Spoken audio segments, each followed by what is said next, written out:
প্রদীপের তাপ।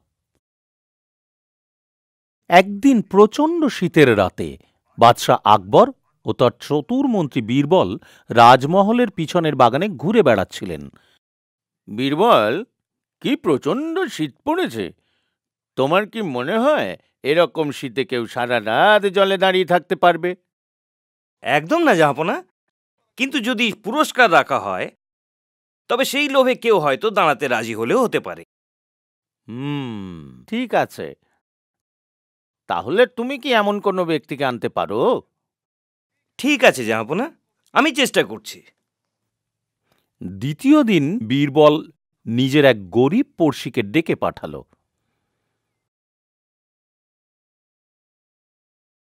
তুমি কি সারা রাত ঠান্ডা জলে দাঁড়িয়ে থাকতে পারবে? যদি এটা করতে পারো তাহলে বাদশাহ তোমাকে বিরাট পুরস্কার দেবেন। বলো, পারবে? অবশ্যই, আমি নিশ্চয়ই পারবো। আর সত্যি ওই লোকটা সারা রাত ওরকম ঠান্ডায় জলে দাঁড়িয়ে থাকল। বাদশাহ ওর উপর নজর রাখতে দুটি সৈনিকও নিযুক্ত করেছিলেন। পরের দিন সকালে যখন বাদশাহ ওই গরিব লোকটিকে দেখতে আসলো, আরে অসাধারণ, এই ঠান্ডা জল তুমি সারা রাত সহ্য করলে কি করে? মহারাজ, আপনার মহল থেকে প্রদীপের আলো এখানে আসছিল, ওই আলোর দিকে তাকিয়ে থেকে আমার সারা রাত কেটে গেছে। তার মানে রাজমহলের প্রদীপের উষ্ণতার জন্যই তুমি সারা রাত এই ঠান্ডা জলে দাঁড়িয়ে থাকতে পারলে। না, তুমি কোনো পুরস্কার পাবে না। বেচারা গরিব লোকটা হতাশ হয়ে ওখান থেকে চলে গেল। কিন্তু যখন বীরবল এই খবরটা পেল, ও সংকল্প করে নিল যে যেমনভাবেই হোক ওই গরিব লোকটিকে তার পুরস্কার পাইয়েই ছাড়বে। দ্বিতীয় দিন বাদশাহ অনেকক্ষণ ধরে আহারের অপেক্ষায় বসেছিলেন, কিন্তু খাবার আসার নাম নেই। কারণ জানতে বাদশাহ রান্নাঘরের দিকে চললেন। এ তো মূর্খামি হচ্ছে। তুমি যদি আগুনের এত উপরে বাসন রাখো তাহলে রান্না হবে কি করে? কেন হবে না জাহাপনা? যদি ঠান্ডা জলে দাঁড়িয়ে কেউ দূরের মহলের বাতি তাপ পেতে পারে তাহলে এই বাসন তো আগুনের কিছুটা উপরেই রাখা, তাহলে এতে রান্না হবে না কেন? এবার বাদশাহ নিজের ভুল বুঝতে পারলেন। তখন তিনি ওই গরিব লোকটিকে ডেকে তার পুরস্কার দিলেন। আসল ব্যবসায়ী। একদিন এক ব্যবসায়ী আগ্রার বাইরে নিজের মাল বিক্রি করতে যাচ্ছিল। পথে একটি নদী পারাপারের জন্য নৌকো ভাড়া করল আর নিজের মালপত্র তাতে চাপিয়ে ও বেরিয়ে পড়ল। যখন নৌকো ওপারে পৌঁছল আর ব্যবসায়ীর নিজের জিনিস নামাতে গেল, তখন কেমন জিনিস? আমি আমার জিনিস নিচ্ছি। কেমন জিনিস? এগুলো তো আমার জিনিস। এটা শুনে তো ব্যবসায়ী একদম থ। ও তখনই বীরবলের কাছে সব খুলে বলল। মহারাজ, আমি দূর দেশের ব্যাপারী এখানে নিজের জিনিস বিক্রি করতে এসেছি। আমি একটা নৌকো ভাড়া করলাম, কিন্তু যেই না ওপারে পৌঁছলাম মাঝি আমার জিনিস আমায় কিছুতেই নিতে দিল না, আর সমস্ত কিছু নিজের বলে দাবি করলো। একমাত্র আপনিই আমার জিনিস আমায় ফেরাতে পারেন মহারাজ। বীরবল প্রহরীদের বলল ওই মাঝিকে ডেকে আনতে। বীরবল মাঝিটিকে অনেক উল্টোপাল্টা প্রশ্ন করল, কিন্তু তবু ওই মাঝি নিজের দাবিতে অনড় থাকল যে মালগুলো ওর। পরের দিন বীরবল ব্যবসায়ীর বেশে অন্য এক ব্যবসায়ীর সাথে নদীর ধারে পৌঁছল। সেখানে গিয়ে বীরবল মাঝিকে ডাকলো আর ওই জিনিসের দাম জিজ্ঞেস করল। এই সব কিছু একত্রে 10,000 টাকা। যদি তুমি আমায় এর চেয়ে বেশি দাও তো এগুলো তোমায় দিয়ে দেব। আরে, এই ধরনের গুচ্ছের জিনিস তো বাজারে পড়ে আছে। তুমি যদি 5,000 টাকা এগুলো বিক্রি করো তো বলো, আমি নিজেই কাল এগুলো কিনে নিয়ে যাব। অনেকক্ষণ ধরে দরাদরি করার পর মাঝি 5,000 টাকায় এগুলো দিতে রাজি হয়ে গেল। কিন্তু আগে আমাদের মালটা দেখে নিতে দাও। জিনিসটা না দেখে আমি টাকা কি করে দেব? মাঝি ওকে সব কিছু দেখালো। আরে 5,000 তো এর জন্য অনেক বেশি। আমার তো বিরাট লোকসান হয়ে যাবে। আমি তোমায় সব থেকে বেশি 3,000 টাকা দিতে পারি, এর বেশি না। ঠিক আছে, ঠিক আছে, কিন্তু তাড়াতাড়ি করো, আমার টাকা দাও আর জিনিস নিয়ে চলে যাও জলদি। পরের দিন আসবে বলে ওরা দুজন ওখান থেকে চলে গেল। বীরবল প্রথম ব্যবসায়ীকে ডেকে পাঠালো। আচ্ছা, তুমি আমায় তোমার মালপত্রের দাম বলো, আমি নিজেই ওগুলো কিনতে চাই। আপনি আমায় 15,000 টাকা দিয়ে দিন। আপনি যদি তার থেকে 1 টাকাও কম দেন আমার লোকসান হয়ে যাবে। তার চেয়ে আমি আমার জিনিস ফেরত নিয়ে চলে যাব। ওই মাঝির মতন বীরবল এই ব্যাপারীকেও অনেক প্রশ্ন করল আর জিনিসের দাম কমাবার চেষ্টা করল, কিন্তু এই ব্যাপারী মানল না। আমি যদি এই জিনিস অন্য শহরে নিয়ে যাই, খুব ভালো দাম আমি ওর জন্য পেয়েই যাব। পরের দিন বীরবল ওই মাঝি ও ব্যাপারীকে ডেকে পাঠালো। ওই দিনও ব্যাপারী আর নাবিকের মধ্যে ওই মালপত্র নিয়ে খুব ঝগড়া হলো। বীরবল এবার খুব রেগে গেল ও মাঝিকে বলল, তুমি মিথ্যে কথা বলছো। এই জিনিস যদি তোমার হতো, এত কম দামে এসব বিক্রি করতে তুমি কিছুতেই রাজি হতে না। চলো, এবার সব সত্যি বলো। ওই মাঝিটি এবার ভয় পেয়ে গেল, সব সত্যি বলে দিল। তাও ওকে শাস্তি দেওয়া হলো আর ওর পিঠে 30টি চাবুকের ঘা দেওয়া হলো। মূর্খের ভোজ। বীরবল, আমার মাথায় একটা খেয়াল এসেছে। আমি আমার রাজ্যের 4 জন সব থেকে বড় মূর্খদের নেমন্তন্ন করতে চাই। যাও, তুমি এরম 4টে মূর্খ খুঁজে আনো। এবার বীরবল পড়ল ভাবনায় যে বাদশার জন্য 4টে মূর্খ ও খুঁজবে কোথায়। ঠিক তখনই একটি লোক মাথায় বোঁচকা নিয়ে গাধার পিঠে চড়ে যাচ্ছিল। আরে ভাই, এই পোটলাটা তুমি মাথায় নিয়ে চলেছো কেন? এটা তো তুমি গাধার উপরেও রাখতে পারো। হ্যাঁ, হ্যাঁ, জানি আমি। কিন্তু আমি যদি এই বোঝা গাধার উপর রাখি, গাধাটা তার ভারে মরেও যেতে পারে। এই জন্য আমি এটাকে আমার মাথায় রেখেছি। সাবাস, একেই তো বাদশার সব থেকে দরকার। যাই, এখনই একে বাদশার কাছে নিয়ে যাই। কিছু দূর যেতেই বীরবলের চোখে পড়ল একটা লোক কিছু খুঁজে বেড়াচ্ছে। শোনো, কি খুঁজছো তুমি? আমি আমার আংটি খুঁজছি। কিন্তু আংটিটা হারালো কোথায়? বাড়ির কাছে। তাহলে তুমি ওটা এখানে কেন খুঁজছো? ওখানে খুব অন্ধকার, এখানে আলো আছে, তাই এখানেই খুঁজছি। দ্বিতীয় দিন। বীরবল, তুমি তো শুধু 2টো মূর্খ এনেছো, বাকি 2জন কই? ক্ষমা করবেন জাহাপনা, দোষমুকুব হোক। বাকি দুজনও এখানেই আছে। আমরা কি? নিজের প্রজার কল্যাণের স্বার্থে এত কাজ ছেড়ে আপনি মূর্খ খুঁজতে ব্যস্ত, আর আমিও তাদের খুঁজতে বেরিয়ে পড়েছি। এইভাবে বাদশাহ নিজের ভুল বুঝতে পারলেন। বুদ্ধির পরীক্ষা।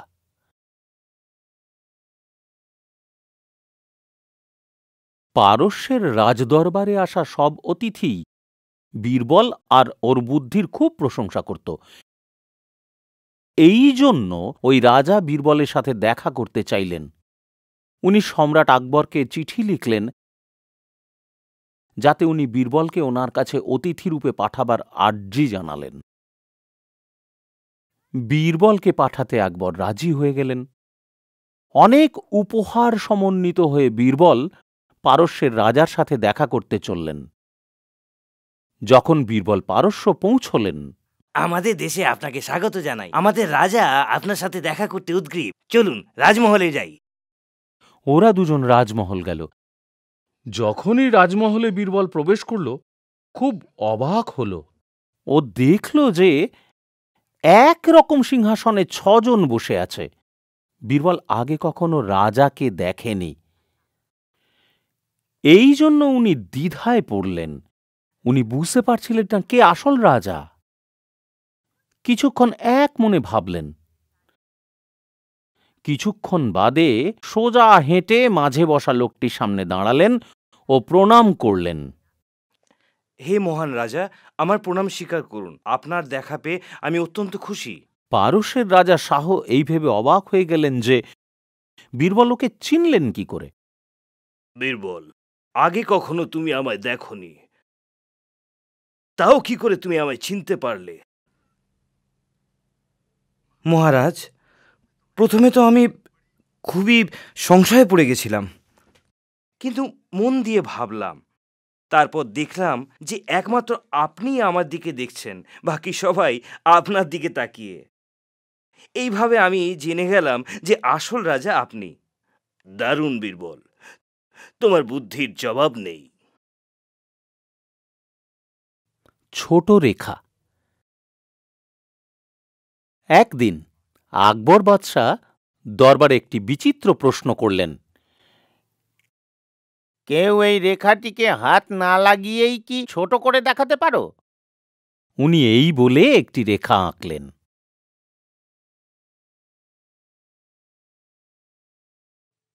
এই রেখাকে হাত না লাগিয়ে কি করে করব এটা? আজ বাদশার হলোটা কি? তখনই বীরবল ওখানে এলো। জাহাপনা, আমি এটা করতে পারবো।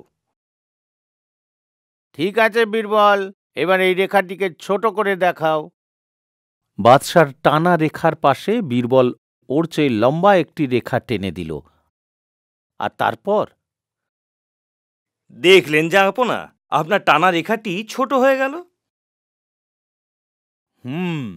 বীরবল, দারুণ, তোমার বুদ্ধির তারিফ করতে হয়। বীরবল আর গায়ক। একদিন আকবরের দরবারে সঙ্গীত সভার আয়োজন করা হলো। ওই অনুষ্ঠান শেষ হতেই, বাহ, কি দারুণ সঙ্গীত! আপনার সুমধুর আওয়াজ আমায় অত্যন্ত খুশি করে দিয়েছে। আপনি যা চাইবেন আমি আপনাকে দিতে রাজি আছি। ওই গায়ক বীরবলকে খুব হিংসে করত। ওই গায়ক সম্রাট আকবরকে বললেন, জাহাপনা, আমি কোনো উপহার চাই না।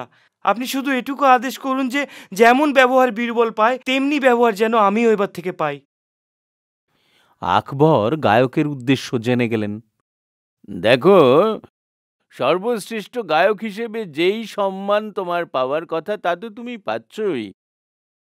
বীরবল একজন জ্ঞানী মানুষ, আর ও যা সম্মান পাচ্ছে তা ওর রাজকীয় দক্ষতার জন্য। অনেক বোঝানো সত্ত্বেও গায়ক কিছু বুঝতে চাইল না। অবশেষে আকবর ওই গায়ককে শিক্ষা দেবার জন্য মনস্থির করলেন। পরের দিন আকবর গায়ক আর বীরবল দুজনকেই ডাকলেন। তোমরা দুজন কাছের রাজ্যে যাও আর এই বার্তাটি ওনাকে দিয়ে ফিরে এসো। গায়ক, তুমি ফিরতেই যা চাও তা পেয়ে যাবে। বীরবল আর গায়ক কাছের রাজ্যে গেল আর তারা রাজাকে ওই বার্তা দিল। ওটা পড়ে রাজা অবাক হয়ে গেলেন। ওতে লেখা ছিল যে ওই বার্তা নিয়ে আসা দুজনের হাত যেন কেটে ফেলা হয়। কিছুক্ষণ ভেবে রাজা সংকল্প করে নিলেন, প্রহরী, কাল সকালে এদের হাত কেটে নেওয়া হোক। এটা শুনতেই গায়ক তো কাঁদতে লাগলো।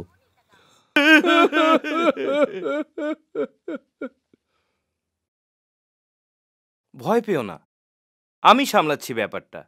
কাল সকালে তুমি বারবার শুধু এটাই বলে যেও যে আমার হাত আগে কাটা হোক। আমিও এটাই বলবো, বাকিটা আমার ওপর ছেড়ে দাও।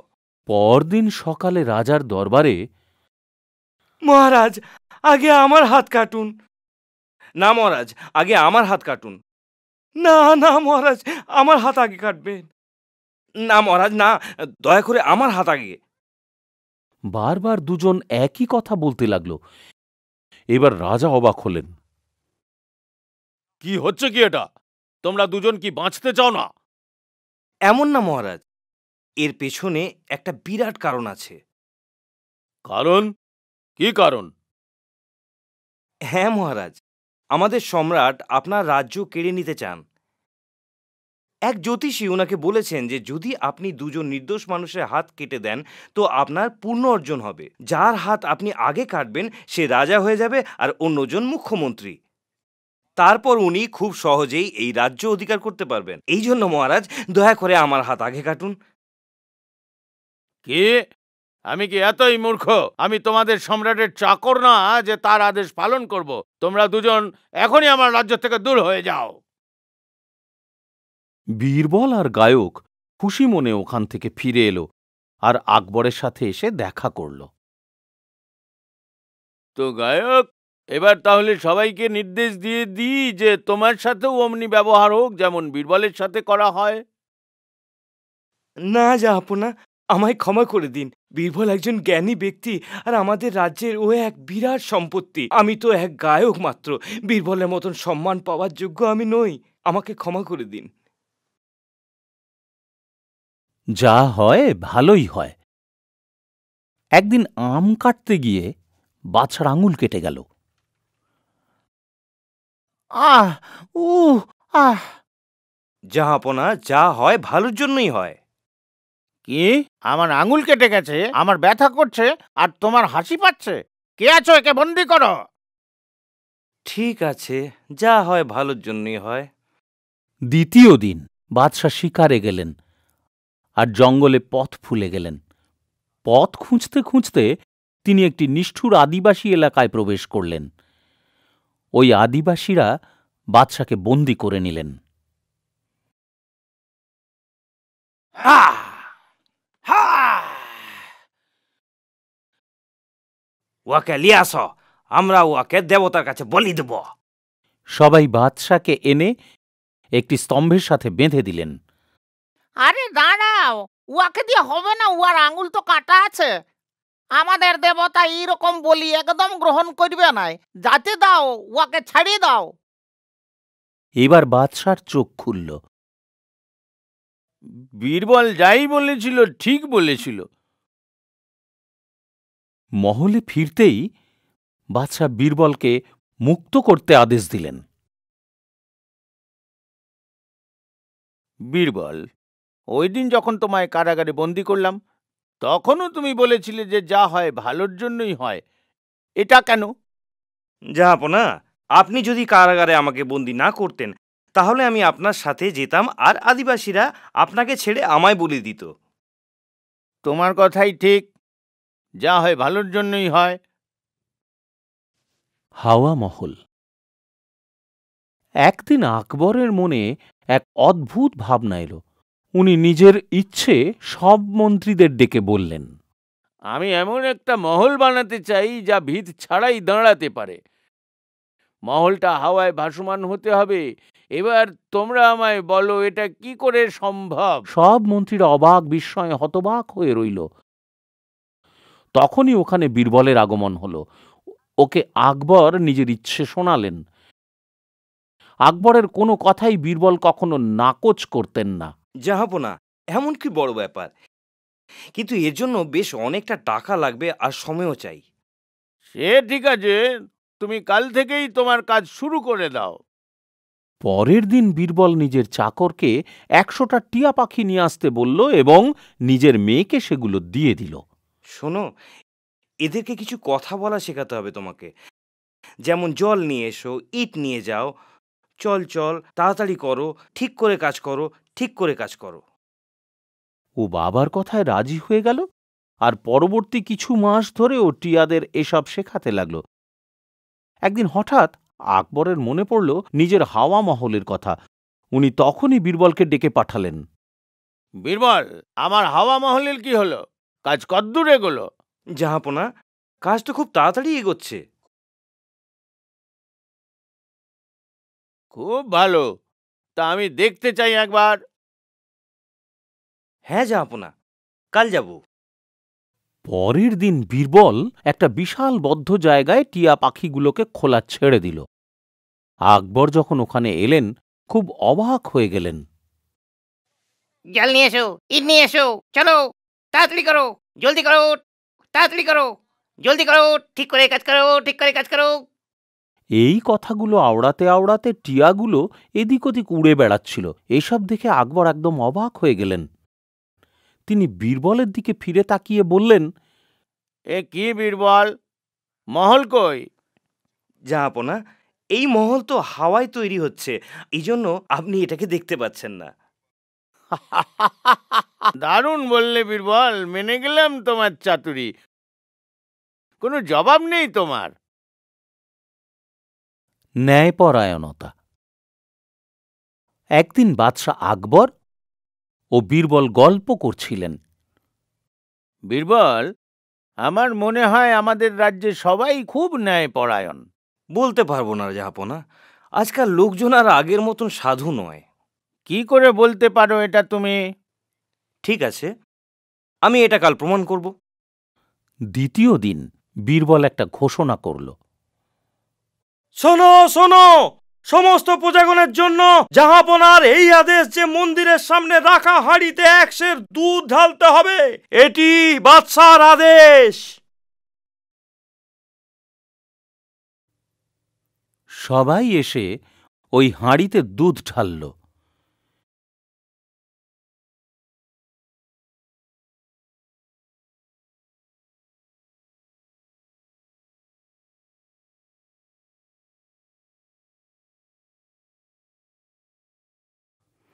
বিকেলে যখন আকবর আর বীরবল হাঁড়িটা দেখতে মন্দিরে গেলেন, ওরা দেখলেন যে হাঁড়িতে শুধু জল আছে। দেখলেন জাহাপনা, প্রত্যেকে এটাই ভেবেছে যে এত বড় হাঁড়িতে যদি সে 1 সের জল ঢালে তাহলে কেউই বুঝতে পারবে না। এটা ভেবেই প্রত্যেকটা মানুষই হাঁড়িতে জল ঢেলেছে শুধু। বীরবল, কাল তুমি যা বলেছিলে ঠিকই বলেছিলে। আজকাল আমাদের প্রজারা আর কেউ ন্যায়পরায়ণ নয়। অভাগী মানুষ। সম্রাট আকবরের রাজ্যে খুব অভাগী একটা লোক ছিল। লোকজন বলতো যে সকাল সকাল কেউ যদি ওর মুখ দেখে নেয় তো তার সারাটা দিন খারাপ যাবে। এই জন্য সবাই ওকে ভয় পেত। এই খবরটা যখন আকবরের কাছে পৌঁছালো, দুর্ভাগা লোক, ওকে নিয়ে এসো রাজমহলে, আমি ওকে দেখতে চাই। ওই লোকটিকে রাজমহলের একটি ঘরে থাকতে দেওয়া হলো। পরের দিন স্নান করে বাদশা সোজা ওই ঘরে চলে গেলেন আর ওই লোকটির মুখ দেখলেন। ওখান থেকে যখন উনি নিজের বেগমের ঘরে যাচ্ছিলেন, একটি প্রহরী ওনার সামনে এসে দাঁড়াল। জাহাপনা, বেগম সাহেবা অজ্ঞান হয়ে গেছেন। আরে সে কি? লোকটাকে দেখেছি কিছুক্ষণ হলো, আর এখনই এই দুর্ঘটনা? আকবর খেতে বসলেন। হঠাৎ তাঁর পেটে খুব জোরে ব্যথা করতে শুরু করল, আর উনি কিছুই খেতে পারলেন না। সারাদিন পেট ব্যথায় চেঁচাতে লাগলেন। এই সব ওই অভাগী লোকটার জন্য হয়েছে। আজকের পর ওই লোকটার জন্য কাউকে কষ্ট ভোগ করতে হবে না। কে আছো? কাল সকালে লোকটাকে ফাঁসিতে চড়ানো হোক। এই খবর পেয়ে ওই লোকটার ভীষণ দুঃখ হল, কিন্তু তখনই ও বীরবলকে ওখান দিয়ে যেতে দেখল। বীরবলকে দেখতেই ওর মনে এর থেকে একটা মুক্তি পাবার আশা জাগল। বীরবলকে প্রণাম করে ও সব কিছু বীরবলকে খুলে বলল। তুমি চিন্তা করো না, আমি অবশ্যই তোমাকে সাহায্য করব। বীরবল চুপি চুপি ওকে কিছু পরামর্শ দিলেন। পরের দিন নিজের শেষ ইচ্ছে ব্যক্ত করার জন্য ও সম্রাট আকবরের সাথে দেখা করতে চাইল। এই জন্য ওকে সম্রাটের সামনে আনা হলো। জাহাপনা, কোন দোষে সাজা আমায় পেতে হচ্ছে বলতে পারেন?